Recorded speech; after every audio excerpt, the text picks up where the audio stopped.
அடுத்த அப்டேட் என்னன்னு பார்த்தீங்கன்னா சிஎஸ்கேவோட ரீடைன்டு பிளேயர்ஸ். சிஎஸ்கேவோட ரீடைன் பிளேயர்ஸ் என்னன்னு பார்த்தீங்கன்னா 3 பேர் Urvil, Dewald Brevis and AYUSH Mhatre பண்ணியிருந்தாங்க.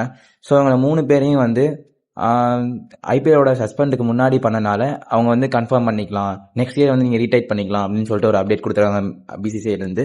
ஸோ ரீஷெடியூலிங் அப்புறம் பண்ணவங்க, அதாவது சஸ்பெண்ட் அப்புறம் பண்ணவங்க அவங்கள வந்து நாட் ஏபிள் டு ரீடைன் சொல்லிட்டு ஒரு அப்டேட் கொடுத்துருக்காங்க. ஸோ செம்ம ஒரு அப்டேட்டு சிஎஸ்கே மேனேஜ்மெண்ட்டுக்கு சரியான ஒரு அட்வான்டேஜ் தான் சொல்லணும். பிகாஸ் வந்து இவங்க 3 பேருமே கன் மாதிரி இருந்திருக்காங்க ரீப்ளேஸ் பண்ணவங்க. ஸோ நெக்ஸ்ட் இயருக்கு வந்து டுவர்ட்ஸ் ஒரு ஹெல்ப்ஃபுல்லாக இருக்கும், ஒரு பிக்கர் அட்வான்டேஜ் தான் சொல்லணும்.